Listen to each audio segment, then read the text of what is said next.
Hello बच्चों, मैं इमरान खान एक बार फिर से आपका ऑनलाइन क्लास केमिस्ट्री में हार्दिक स्वागत करता हूं। देखिए बेटा जी, जैसा कि आप लोगों को याद है, बहुत दिनों से हमने ऑर्गेनिक केमिस्ट्री का एक प्यारा सा चैप्टर स्टार्ट कर रखा था, जिसका नाम क्या है, पॉलीमर, बोले तो बहुलक। और इस चैप्टर में बेटा हम क्या पढ़ रहे थे, क्लासिफिकेशन ऑफ पॉलीमर, बोले तो बहुलकों का वर्गीकरण। और बेटा 4 प्रकार से बहुलकों का वर्गीकरण मैं आपको पढ़ा चुका हूं।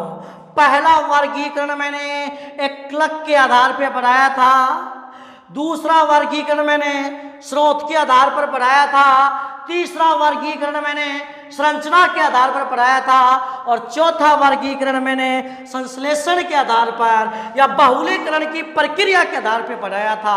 आज बेटा हम बहुलकों का 5वां वर्गीकरण स्टार्ट करेंगे, और 5वां वर्गीकरण है बेटा अंतराण्विक। क्या बेटा? अंतराण्विक बलों के आधार पर, अंतराण्विक बलों के आधार पर। और उसके बाद में बेटा मैं आपको 6ठा वर्गीकरण पढ़ाऊंगा, और वो है बेटा तापमान के प्रति, तापमान के प्रति व्यवहार के आधार पर, व्यवहार के आधार पर। और समझ गए क्या? तो सुनना बेटा ध्यान से। देखिए क्या कहा मैंने कि बेटा हम बहुलकों का वर्गीकरण पढ़ रहे थे, और मैं आपको बेटा 5वां वर्गीकरण पढ़ाने जा रहा हूं अंतराण्विक बलों के आधार पर, on the basis of molecular forces. अरे कोई दिक्कत है क्या? On the basis of molecular force. अरे कोई दिक्कत है क्या? अंतराण्विक बलों के आधार पर। और आपकी जानकारी के लिए बता दूं बेटा, अंतराण्विक बलों के आधार पर बहुलकों को मुख्य रूप से 2 भागों में बांटा गया है। बहुलकों को मुख्य रूप से 2 भागों में बांटा गया है। एक तो होते हैं बेटा प्रत्यास्थ बहुलक। क्या होते हैं? प्रत्यास्थ बहुलक, इलास्टोमर। क्या भाई? Elastomer, polymer. ठीक, प्रत्यास्थ बहुलक। और दूसरे होते हैं बेटा रेशेदार बहुलक। तहसीलदार नहीं है ये, रेशेदार बहुलक, बोले तो फाइबर पॉलीमर। अरे कोई दिक्कत है क्या? कोई दिक्कत नहीं है। तो देखिए बेटा, मैंने 5वां वर्गीकरण स्टार्ट किया है अंतराण्विक बलों के आधार पर। और आपकी जानकारी के लिए बता देता हूं बेटा, अंतराण्विक बलों के आधार पर बहुलक हैं वो 2 प्रकार के होते हैं। पहला प्रत्यास्थ बहुलक, और दूसरा रेशेदार बहुलक। बात करते हैं प्रत्यास्थ बहुलक की। देखिए बेटा, प्रत्यास्थ बहुलक क्या होते हैं? वे बहुलक जिनको खींचकर लंबा किया जा सके और बाह्य बल हटाने पर जो अपनी मूल अवस्था में आ जाए, ऐसे बहुलक को बेटा हम क्या बोलते हैं? प्रत्यास्थ बहुलक। अरे क्या फिजिक्स में आपने इलास्टिसिटी नहीं पढ़ी क्या? क्या फिजिक्स में आपने प्रत्यास्थता नहीं पढ़ी है क्या? तो बिल्कुल वही कॉन्सेप्ट यहां पर यूज करना है। अरे भाई, प्रत्यास्थता का मतलब क्या होता है? जिसको खींचकर आप लंबा कर लो, और जैसे ही आप एक्सटर्नल फोर्स हटाओ, जैसे ही आप बाह्य बल हटाओ, वो अपनी मूल अवस्था में आ जाए। तो ध्यान में रखना बेटा, अगर तुमसे कोई पूछे कि प्रत्यास्थ बहुलक किसे कहते हैं, तो आपको जवाब देना है ऐसे बहुलक, लिख दूं क्या? ऐसे बहुलक जिन्हें खींचकर लंबा किया जा सके और बाह्य बल हटाने पर, बाह्य बल समझ गए ना, एक्सटर्नल फोर्स, बाह्य बल हटाने पर जो पुनः अपनी मूल अवस्था में आ जाए, प्रारंभिक अवस्था में आ जाए, उन्हें बेटा हम क्या बोलते हैं? प्रत्यास्थ बहुलक बोलते हैं। जैसे प्रत्यास्थ बहुलक का मतलब ये हो गया कि भाई ऐसे पॉलीमर है जिनको खींचकर आप लंबा कर सकते हो, लेकिन जैसे ही बल हटाओगे वो अपनी मूल अवस्था में आ जाएगा। और इसका बेटा जो सबसे प्यारा एग्जाम्पल है ना, वो है रबर। इसका जो सबसे प्यारा एग्जाम्पल, अगर इनके एग्जाम्पल की बात करें, सुनना भाई, अगर इनके एग्जाम्पल की बात करें तो इसका सबसे प्यारा एग्जाम्पल होगा रबर। क्या भाई? इसका सबसे प्यारा एग्जाम्पल, इसका सबसे प्यारा एग्जाम्पल क्या होगा बेटा? रबर होगा। क्या होगा भाई? रबर होगा।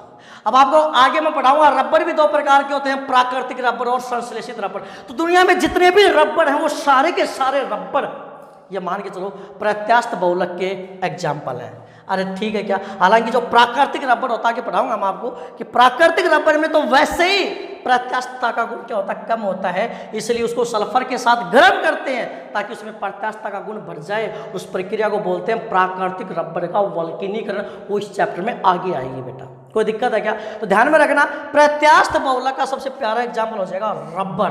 क्या हो जाएगा भाई? रबर। कौन से रबर? बहुत सारे रबर अपने सिलेबस में, buna N rubber, buna S rubber, neoprene rubber, ठीक है, बहुत सारे रबर हैं, पॉली आइसोब्यूटाइलिन रबर, बहुत सारे रबर हैं। वो सारे के सारे जो रबर होंगे, दुनिया में जितने भी रबर हैं, वो रबर बेटा प्रत्यास्थ बहुलक के एग्जाम्पल होंगे। हाँ, अब प्रत्यास्थ बहुलक की एक खास बात बता रहा हूं। एक बात बताओ रे, प्रत्यास्थ बहुलक को आप खींचकर लंबा कर सकते हो। ध्यान सुनना, प्रत्यास्थ बहुलक को आप खींचकर लंबा कर सकते हो। इसका मतलब क्या हुआ कि जो प्रत्यास्थ बहुलक की जो बहुलक श्रृंखलाएं हैं, उनके बीच में जो अंतराण्विक आकर्षण बल है वो दुर्बल है।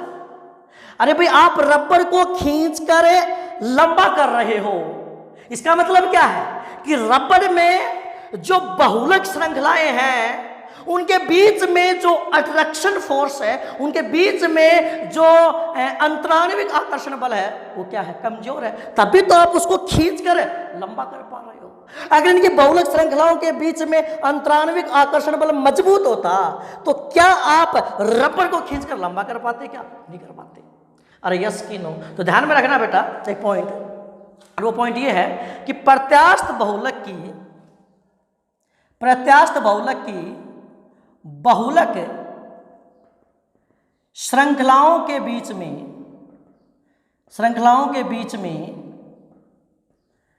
अंतराण्विक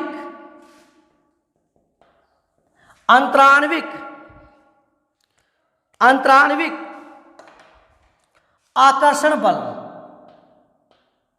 अंतराण्विक, पेन खत्म हो गया भाई, नया निकालता हूं, ये लो, ठीक। अंतराण्विक आकर्षण बल दुर्बल होता है।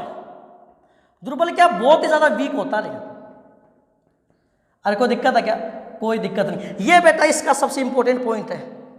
प्रत्यास्थ बहुलक का सबसे इंपॉर्टेंट पॉइंट क्या है बेटा? प्रत्यास्थ बहुलक में बहुलक श्रृंखलाओं के मध्य दुर्बल अंतराण्विक आकर्षण बल उपस्थित होता है। अब आते हैं बेटा अपन रेशेदार बहुलक। किस पे आते हैं? रेशेदार बहुलक। एक बात बताओ रे, रेशे फाइबर का यूज कहाँ होता है? कपड़े बनाने में। सिंपल सी डेफिनेशन है। वे बहुलक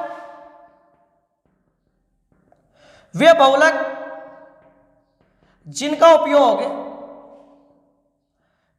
उपयोग वस्त्र बनाने में, या धागे लीजिए, ठीक, वस्त्र बनाने में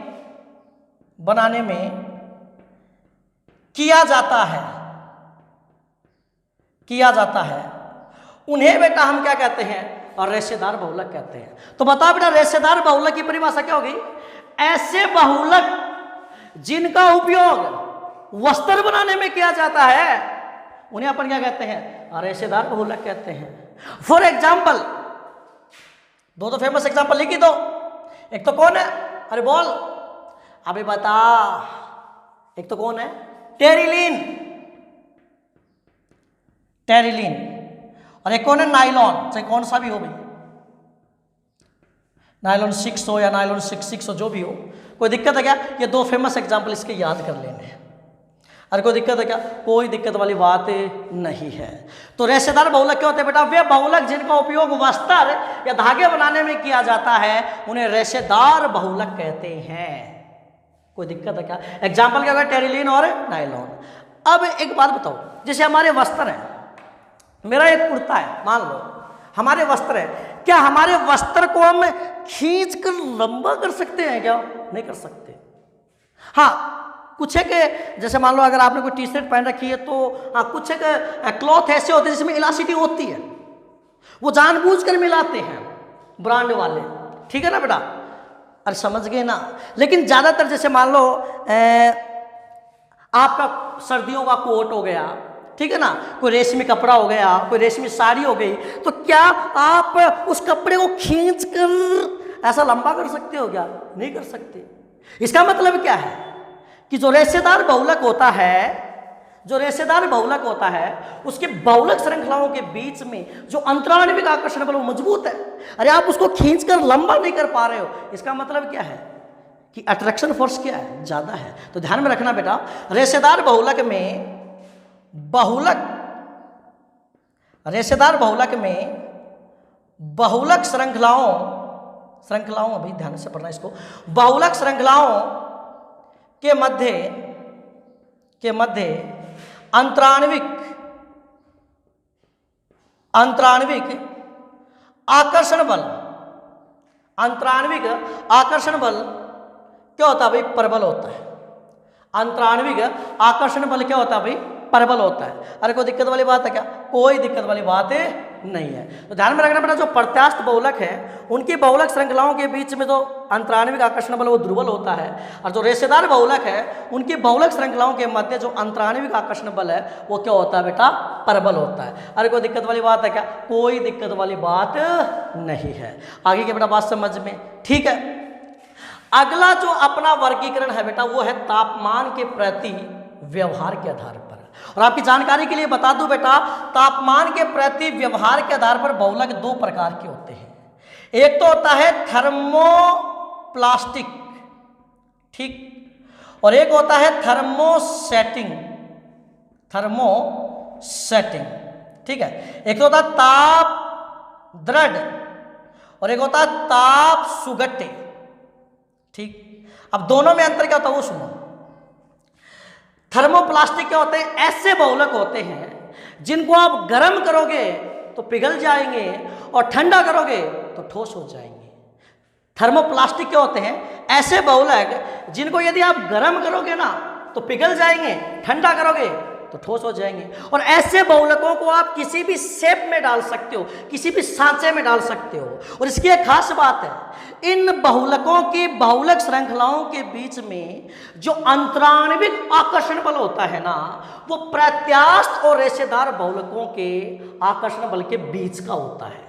कोई दिक्कत है क्या? इन बहुलकों का आप दोबारा उपयोग कर सकते हो। जैसे इनके एग्जाम्पल की बात करें तो जितने भी रेखीय बहुलक हैं वो सारे के सारे इनके एग्जाम्पल हो जाएंगे, ठीक। पॉलीस्टाइरीन हो गया, पॉलीथीन हो गया, पॉलीवाइनिल क्लोराइड हो गया। कोई दिक्कत है क्या? अगर मैं थर्मोसेटिंग की बात करूं तो थर्मोसेटिंग में क्या होगा बेटा? ये ऐसे बहुलक हैं जिनको यदि आप गर्म करोगे तो ये और भी ज्यादा कठोर हो जाएंगे। इनको आप विभिन्न सांचों में नहीं डाल सकते, इनका आप दोबारा उपयोग नहीं कर सकते। जैसे इनके दो फेमस एग्जाम्पल हैं, एक तो है मेलामीन फॉर्मेल्डिहाइड रेजिन, और एक है बेकेलाइट। अरे कोई दिक्कत है क्या? आगे क्या बेटा बात समझ में? तो बेटा आज यहाँ पर आपका वर्गीकरण क्या होता है? कंप्लीट होता है, ठीक है बेटा।